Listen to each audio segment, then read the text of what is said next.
Are you ready to move your career forward? Make your comeback with Purdue Global and get college credit for your work, school life, or military experiences. With these credits, you may have already completed up to 75% of your undergraduate degree. You've worked hard to get where you are. It's time to get the recognition you deserve and earn a degree you'll be proud of, one that employers will trust and respect. When you take the next step in your life and career, make it count with Purdue Global, Purdue's online university for working adults. Start your comeback at purdueglobal.edu. Everywhere you look, things are getting more expensive. So at Consumer Cellular, we're lowering the price for those 50 and up. Now you can get unlimited talk, text, and data for $30 a line when you buy two. That's just $60 a month for 2 unlimited lines. So if you're 50 and up, make the switch and save. Come on, you've earned this.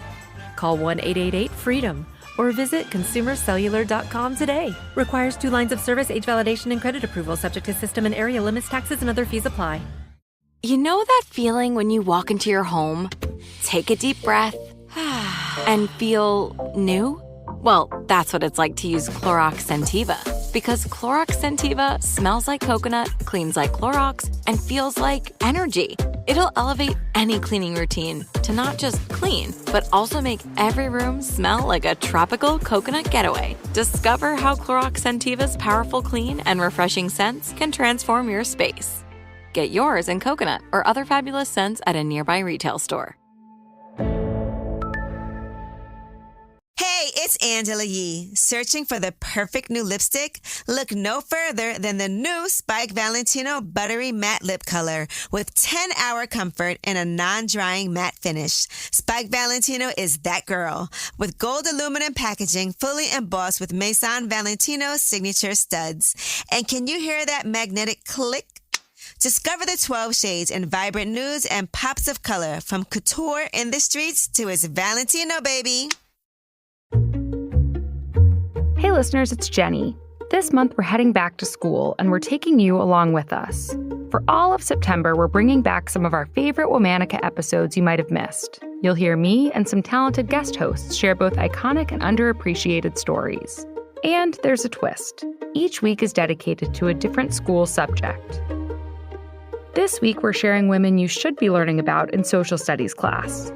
Politicians, activists, legends, there are so many ways people have shaped our societies and cultures. We've picked just a few of our favorite stories to transport you to different times, places, and perspectives. And they're all stories that I wish I'd learned more about in my social studies classes. So, on to the show.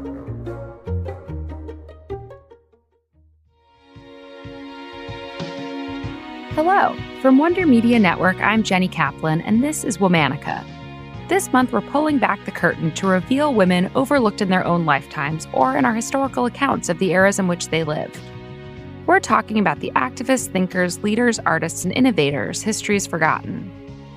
Today, we're talking about a Victorian-era writer and social theorist who didn't hide from or obscure her disability.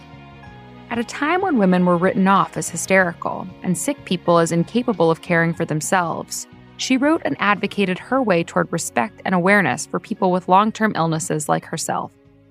Please meet Harriet Martineau. Harriet was born in 1802 in Norwich, England. Her parents were progressive Unitarians who gave their sons and daughters equal education. Though once schooling was over, they expected their sons to find jobs and their daughters to stay at home. Harriet didn't like this arrangement. So much so, she wrote and published an article called On Female Education in a Unitarian journal, The Monthly Repository. When her brother Thomas learned she wrote it, he praised the article and told Harriet, "Now, dear, leave it to other women to make shirts and darn stockings, and you devote yourself to this." So she did. Harriet continued to write articles for the Monthly Repository and other journals. She became engaged to her brother's friend, John Hugh Worthington, but their marriage never came to be. John fell ill and died. Harriet was overcome with grief and also a sense of relief. In the Victorian era, marriage could limit a woman and force her into a life as a homemaker. In 1826, Harriet's father died. The Martineau family fortunes had also taken a turn. War and financial crises left them in substantial debt. Her father's passing meant Harriet needed to find a new source of income. She had been deaf since the age of 12, which limited her job prospects. One thing she had proven she could do was write. So writing became not just a hobby, but a profession. Harriet started writing about religion and women's education before shifting her focus to political economy in 1832. That year, she published the first volume of Illustrations of Political Economy, a collection of short stories in conversation with the philosophies of intellectuals, such as Thomas Malthus and Adam Smith.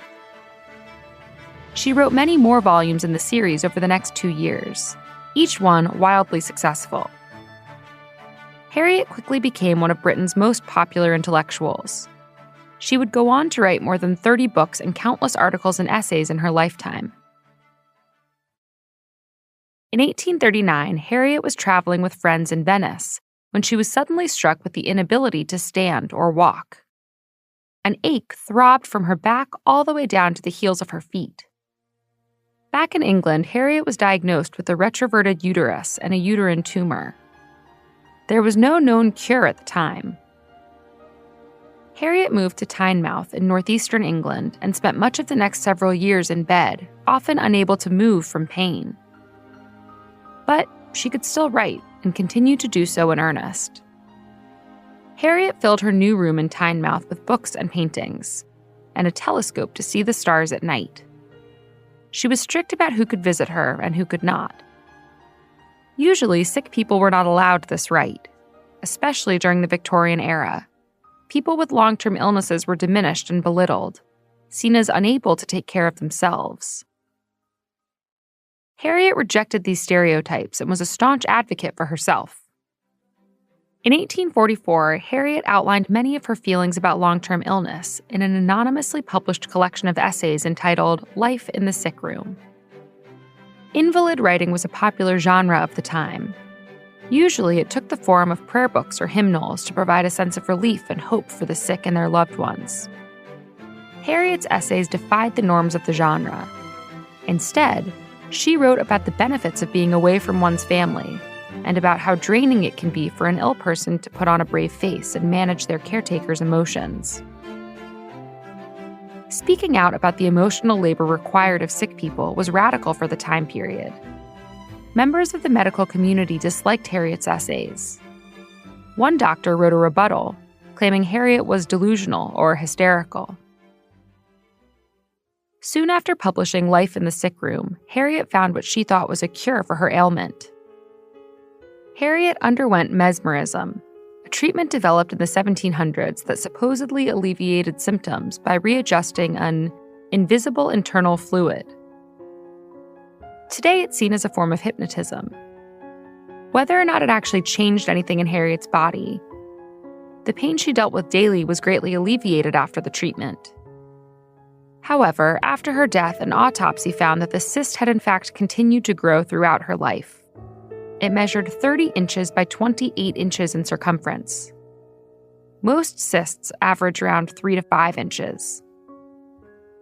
After 10 years of relatively good health, Harriet once again began to feel unwell in 1855. Convinced her life was nearing its end, she produced a 2-volume autobiography.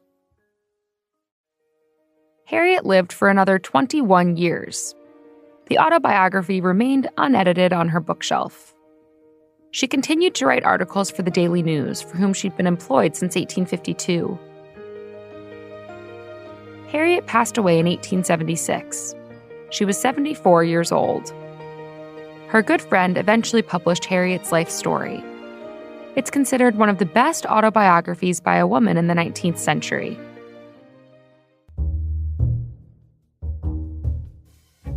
Thanks for listening to this Best Of episode of Womanica. For more information, find us on Facebook and Instagram at Womanica Podcast.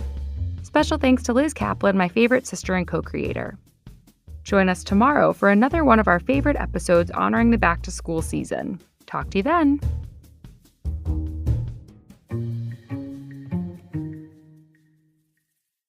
IT and business consulting's best-kept secret is no longer a secret. I like to work. I really love my job here. The problem-solving aspect of our job is just, it's exactly what I want to be doing with my life. You're a person, a whole person that has interests, that has family, in addition to, the work that you're doing professionally. There's no way that I would be able to manage growing in my career and raising a young family if I did not have that flexibility. As long as you're willing to do the work, anything is possible. Find your perfect role and thrive at CGI. Visit CGI.com/women. Ready to start talking to your kids about financial literacy? Meet Greenlight, the debit card and money app that teaches kids and teens how to earn, save, spend wisely, and invest with your guardrails in place. With Greenlight, you can send instant money transfers, set up chores, automate allowance, and keep an eye on your kids' spending with real-time notifications. Join millions of parents and kids building healthy financial habits together on Greenlight. Get your first month free at greenlight.com/iHeart. That's greenlight.com/iHeart. You know how when you're living your life, and then all of a sudden you're out there helping cops solve crimes? ABC Tuesdays. I have an IQ of 160. I spot things that detectives miss. Fall's most anticipated drama is all new, High Potential. That big brain of hers is going to help us close out a lot of cases. Caitlin Olsen is the new face of investigation. You're a single mom pretending to be a cop. I am not pretending. I'm just out here super copping. High Potential. All new Tuesdays, 10/9 Central on ABC and stream on Hulu. Starbucks Iced Apple Crisp Oat Milk Shaken Espresso. Made with blonde espresso, creamy oat milk, and spiced apple flavors. It's an icy crisp sip you can enjoy all autumn long. Order ahead on the Starbucks app.